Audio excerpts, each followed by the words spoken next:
Hello, it's me, Zaya again. It's 2:26 in the morning right now, and I have work at 5:30, so I'm really messed up. But I wanted to express my viewpoints on something that I've been thinking about for for a while now. And that would be on the topic of confidence. Um, l- Despite my, and if you caught it, my HCA 300 intro video, I was very shy, and that's normal. It's expected because I'm not one to do introductions, and it was an assignment regardless, so I wasn't having fun with it. But I would like to state that confidence can carry you a long way. Um, there's there's a point in time in which somebody has to say that yes, they can do it, and that is regardless of whatever's going on in your life. That's regardless of whatever political climate is out there, whatever group is trying to tell you that you don't mean anything to a certain population, that it's difficult. You can't think like that, because when you start to dive into those thoughts, then you're feeding into a group mentality rather than a you mentality. And it's very different when you're thinking selfishly versus when you're thinking, oh, what does everybody else think about me? And that's where you can fall. I remember in high school, I was very much insecure for a long time, even in middle school. And I was insecure about, I'm still rather skinny, but I was about 30 pounds lighter, I'd say. And in high school, I was mostly 150 pounds. Now I'm 170, or might even be between 170 and 180, whatever. That's besides the point. But confidence or lack thereof had weighed me down. It had proven to me that, or it had shown me a different outlook on life, I suppose. It showed me one that I lacked self-esteem, lack of self-love, um, not necessarily hatred, because I knew that I didn't want to hate myself, but there wasn't as much love as there is now for me, and I see that a lot of the time with whether it be my friends or whether it be myself, um, that there's a sort of insecurity somewhere in some fashion, and we need to remember that we need to take care of ourselves. We need to be there for ourselves, whether it be in the physical aspect, in dieting and health, whether it be in the emotional aspect, in taking breaks, relaxing. Um, I I think, or rather, I know that those things help encourage self love and a boost in self esteem. Um, and and some people they say, hey, I'm fine, I can go without it. As I'm as I'm hypocritically doing now. Um, but I'm getting back on track. It's just these thoughts were on my mind, and I felt the need to express them. Anyhow, those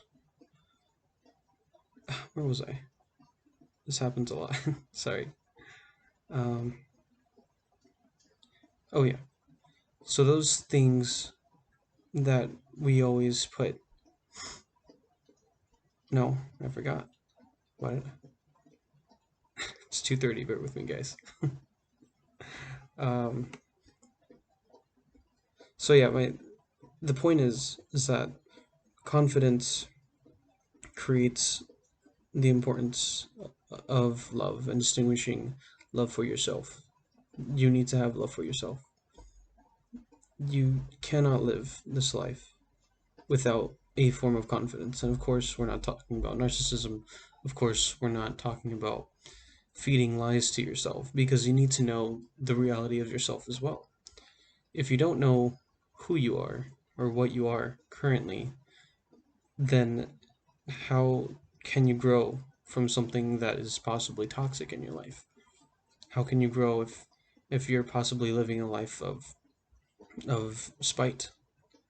What if you're living a life of anger and you cannot recognize that because you don't admit that about yourself? Or what if instead of focusing on that and trying to improve, you end up looking at yourself as a victim, but you never work on it? You need to learn to work on yourself. And the best way to do that, I would say, is to, well, for me anyway, because it's different for everyone, understandably, is for deep thought, deep reflection, um, speaking to somebody else. Um, I mean, those are great ways to start off and really trying to tackle that problem, whatever personal problems you may have, whatever lack of insight that you may have. Speak to someone who's older. Try to do that because, of course, those who are older, you would hope that they are wiser. Although that's not always the case, understandably, depending on family situations. Um, that that is most of the time that'll be the case. So you should be able to love yourself enough to get the help that you need. And this can be in any form really. It can be from the lower extremity to the higher extremity of not giving yourself the love that you need or that you require. I remember throughout high school, I was always self-sacrificing. I was always at the best intentions for my friends at the time, and a lot of the time it was not reciprocated. I had learned that I learned a couple of things. One is to not be so attached.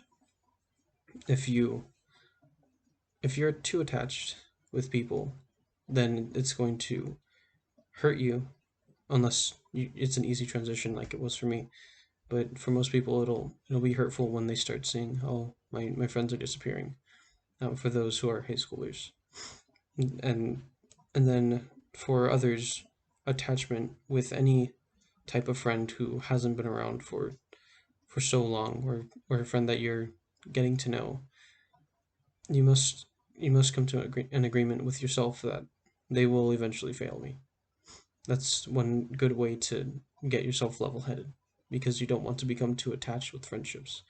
Attachment can sometimes lead to disappointment, and then that can sometimes lead to the destruction of a friendship when it didn't have to be like that. So that's something that I learned. Another thing that I learned is is how those self sacrifices. If you're not fit to make those self sacrifices, then don't.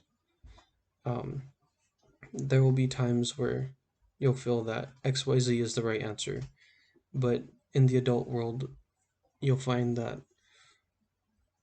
it's not, because the right answer is supposed to be putting yourself and your priorities first. If you prioritize yourself first, then everything will flow smoothly, naturally, or at least should, unless you're taking it to a whole different extreme, which is arrogance. You can't be arrogant either. If you're arrogant and you're rude and you don't know how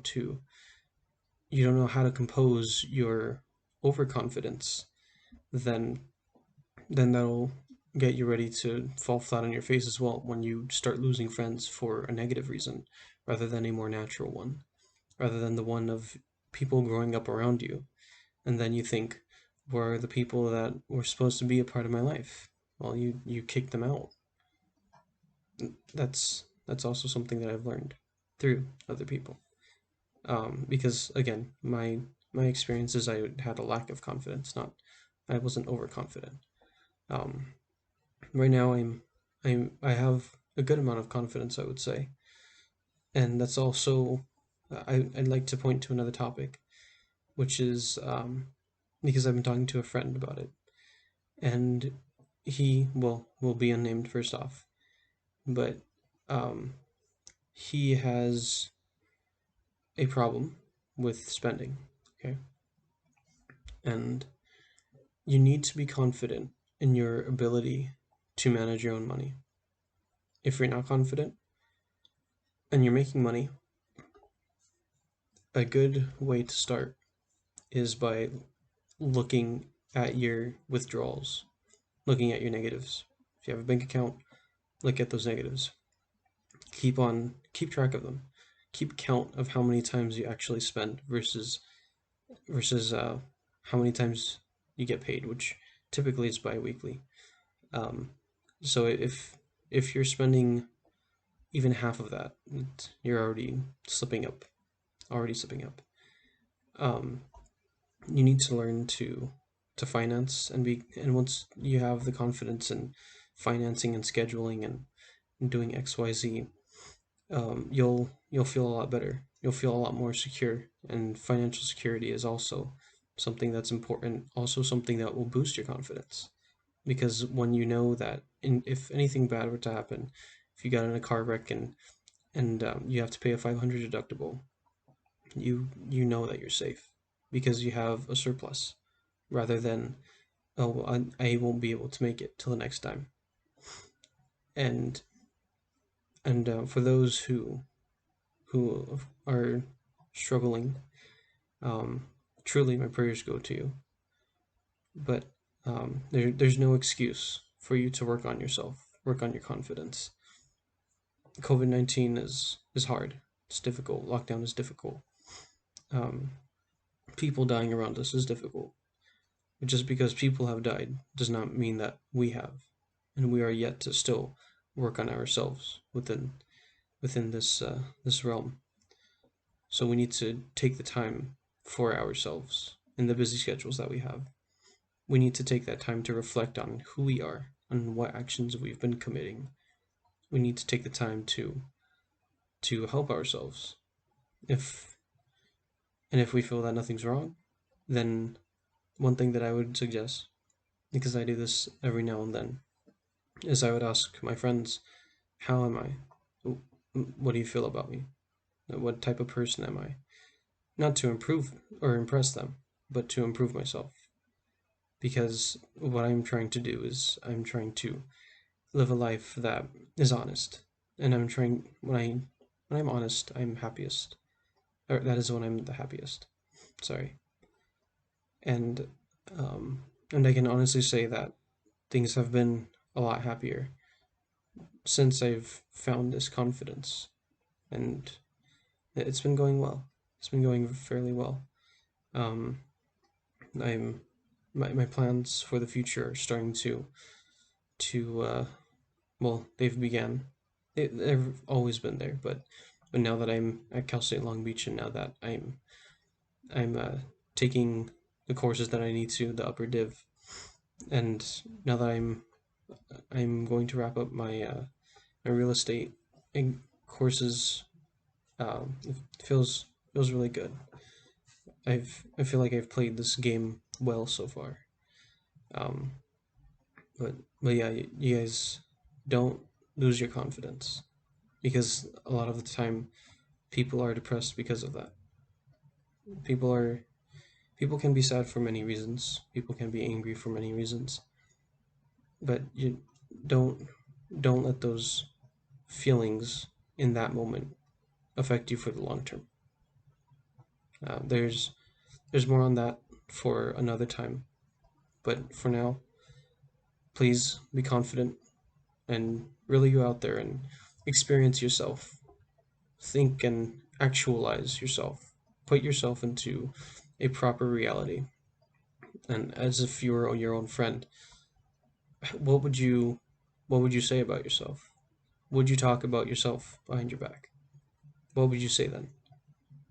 What are those things? And don't take those negatives into something that's supposed to be self-conscious, because self-consciousness is of course insecurity, but self-doubt is not the right way. You have to work on yourself. There's a difference between looking at yourself and saying, boo-hoo, woe is me, pity me, and there's different and then at the other on the other hand, saying, oh yeah, I really have a serious problem here. I'm I overanalyze things, or my problem is I I feel too much. I'm a little too sensitive, and those are problems because those are inevitably downfalls, and those need to be worked through. So anything that could be a potential insecurity, just work on it. Don't pity yourself over it. That's going to be challenging. I know. If you're halfway struggling through something of that nature, or anything really, um, just just know that you'll be fine. You you should be fine, unless death do your part. But you should be fine. Um, yeah, keep pushing, guys. Thank you.